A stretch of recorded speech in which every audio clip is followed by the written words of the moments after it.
Thank you, welcome, and I hope you are having a fantastic day, fellow fans of Clash of Clans. It's your host, Galadon. Thank you guys so much for coming back to the videos, or if it's your first time here, make sure you subscribe. Today, we're going to learn together how overpowering Super Dragon spam is. And basically, this video is a little bit different than what I usually do because in today's video, I haven't really had a close look at these attacks. I want to try to learn this attack, and we're going to try this attack ourselves in Legend League immediately after we go over this and try to learn a little bit more about what these guys are doing at the very highest level of Clash of Clans, mind you. I mean, these are fully maxed out bases getting annihilated by Super Dragon spam, and yes, this is post Super Dragon balancing. I don't know what's going on. I thought they got nerfed, but here we go. Top players are crushing bases left and right. I had so many replays to choose from. You guys have no idea. I cut it down to only 4. This video could have been like 20 videos long because these guys are using this. It's this sudden resurgence of Super Dragons, and a lot of them are using it with the Flame Flinger, although like we saw right here, it's not necessary. And I will also say that the general execution of each and every one of these attacks, other than the siege machine, is pretty similar. And what I mean is we're going to see the balloons and the Super Dragons go in after a little bit of basic funneling, then a very early set of 2 rage spells and the Grand Warden's ability. In fact, it kind of feels like that's all there is to it. You just spam a bunch of dragons and balloons and drop a couple of rage spells and a warden ability, and the rest just seems to fall down, and obviously that's not the case. These guys are carefully planning these attacks out, but that's not what we want to do, right? We want to get out, YOLO spam, and pick up 3 stars against maxed out bases. Now I can't say that that's going to be extremely likely, but why not try to learn Super Dragon, see what these guys are doing, and I'll be honest with you, I've always wanted to try the Flame Flinger. So let's take a look and see what the exact uses of the Flame Flinger are, and the Flame Flinger fears, say that 5 times fast, the things that we have to watch out for when we drop it in one of the corners of a base. So let's move on to the next attack. And yes, this is Chronos from Tribe, and yes, he is using the Flame Flinger in this attack. Now, obviously, no defenses anywhere near the Flame Flinger right here. One key drop is, did you see it at the very beginning of this attack? And we'll see it again in the subsequent attacks. The Hog Rider, a solo hog, runs in, and he's just a tester to make sure that there's not a Tesla farm out there, because obviously that would really change things. The whole idea is to drop the Flame Flinger as far as possible from defenses because it's going to outrange almost every defense in the game. It is great value, obviously trying to take out air defenses whenever possible, and of course it is creating a beautiful little funnel with just a couple of cleanup troops taking out the other trash buildings from around the outside. So there is one of the defenses that is not outranged by the Flame Flinger. That is the mortar, so that's one of the things we have to watch out for, and you will see that in the future attacks in the video where they actually are dealing with the mortar first. Once it's clear, then the Flame Flinger is going to get much deeper into the base. There you can see the twin rage spells, there is the early warden ability, and apparently no fear of air sweepers, no fear of clan castle troops, no fear of heroes. I mean, what is going on here? A little bit of spell timing and placement. I mean, yes, there is a poison spell. He's got lots of rage and lots of freeze, but I mean, Chronos went right at both of the sweepers and never even bothered to freeze them. You can see he's freezing the Inferno Towers. He's trying to grab the Archer Queen as well. But man, the Super Dragons know no fear, right? They're just cruising right in here. And yes, once again, this is one of those attacks by Tribe where hey, guys, the Town Hall, you know, it's kind of important.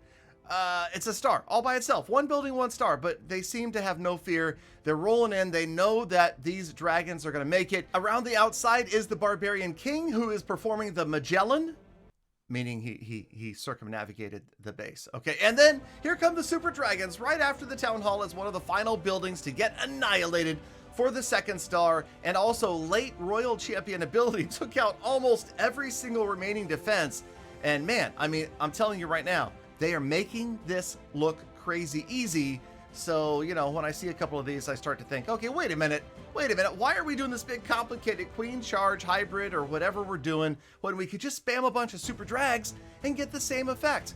Okay, fine. It might take a little bit of practice, but we've got 2 more attacks to watch and closely break down. Now, the next attack just happens to be from Chronos, again, who's annihilating with this attack. So let's go ahead and watch. Notice he's got some cleanup troops. He's got a Valkyrie in there, a baby dragon, a couple of archers, and once again, yes, that is the Flame Flinger rolling in from the outside after the Hog Rider made sure that everything was clear, and the Valkyrie probably there to take care of anything that might be hidden out on the edge of this base. But the Flame Flinger rolls in, and it is going to get great value because, yes, you want to get those air defenses out of the way using an air attack. Also, watch out for the mortar, which will start to fire on the Flame Flinger, but great value once again.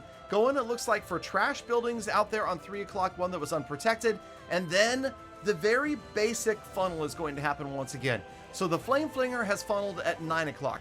The other side of the funnel from the far side of the town hall, that's right, I would have thought 6, but no, 12 o'clock. So watch for the top of the base right there being the other side of the funnel as the Archer Queen rolls in, baby dragon, and there you go. Okay, so you can see, I mean, that was the most basic of funnels, right? The Archer Queen was barely down for 10 seconds. Right away, again, the Warden ability and 2 rage spells. So you've got early on protection for everybody seeking air mines, bombs, the first barrage of the artillery, and here comes the Mickey Mouse rage spell. Okay, look at Mickey Mouse's head. Can you see right there? Mickey Mouse's head on the screen, okay? Right, the ears tilted to the left. I've talked about this a long time ago, like literally years ago. I used to talk about a Mickey Mouse rage spell setup, and that is exactly what we saw right there. So let's also remember that. It should be that the funnel is kind of working to bring those dragons closer together as they get towards the core, and that's why on that second rage spell drop, you're only using 1, and then it looks like they're trying to save 1 for the town hall, even though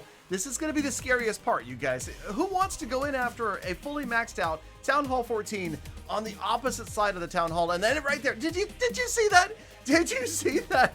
The Inferno Dragon. The Inferno Dragon's crash damage took out the Town Hall, right? I mean, how do these guys, I don't know. Okay. I'm starting to think that I'm going to get annihilated because when it feels like these guys are getting a little bit lucky, the rest of us don't have this kind of luck, right? I mean, that was so close. Now, the dragons, I'm guessing the Archer Queen, yes, okay, they fine would have gotten the Town Hall down anyway. That was just for dramatic effect. Chronos probably did that on purpose, just so that people would be excited at the Town Hall being destroyed by an Inferno Dragon. Okay, last attack of the day, and let's watch Fluxy. So yes, we have a different tribe player, but basically the same attack. Now, notice right here, you've got a battle going on to take out the mortar. Yes, you've got a giant and a couple of balloons that have rolled in to take the mortar out, and it looks like maybe a barbarian. That was just to maybe clear spring traps. Now the Flame Flinger is in action, and obviously nothing can touch it from way out here on the edge. And then, oh no, Fluxy accidentally drops a rage spell in the middle of the base. Obviously this is useless because the builders are going to repair everything, right? Okay, so seriously, the Town Hall is now a weapon. It's been weaponized by being awoken by the Earthquake spell. A beautiful strategy. And now, yes, of course, Fluxy's Flame Flinger. Fluxy's Flame Flinger, far-fetched, flicks fireballs flamboyantly at the Town Hall. So, hey, I didn't even prepare that one, okay? So I never script my videos. All right, so there you can see the remainder of the funnel on the top. So the Flame Flinger wasn't even a funneling factor. Oh my gosh, there's so many F's in this video. F in the comments for all the F's in the video. Okay, so yeah, again, everything else is pretty much the same. You see the twin rage spells go down. The early Warden ability is already used. The third rage spell is probably going to be that Mickey Mouse style. You can see that, oh, there goes the Town Hall. Okay, so the Town Hall is out of the way. And it looks like he's waited a little bit for that next rage spell because there was a gap there with the walls. There goes the next rage. Again, that's kind of like using a heal spell on your miners or your hog riders. You just have to predict where they're pathing and make sure that you get the maximum value that you can. Look how late the Royal Champion is deployed. Right there, top right of your screen, about 3 o'clock, it comes in, and now she's going to get crazy value late in the attack. And that may be part of the key because these attacks, I'll be honest, they don't look that impressively overpowering. It's not like these Lalo attacks where there's 18 balloons still floating around. I mean, look at the screen right now.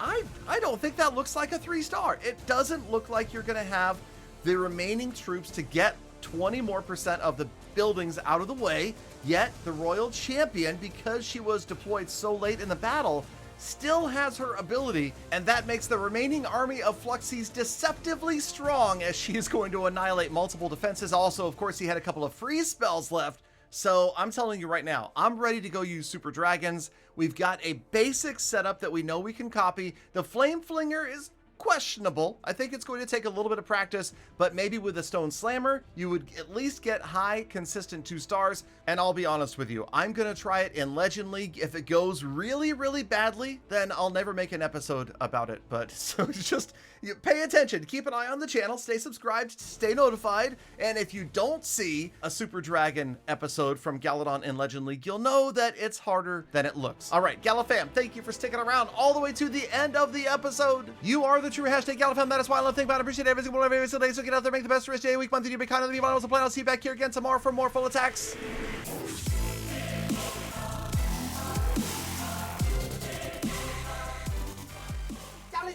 Galadon, you know, if you planned your videos better, you wouldn't need to rush at the end of every one.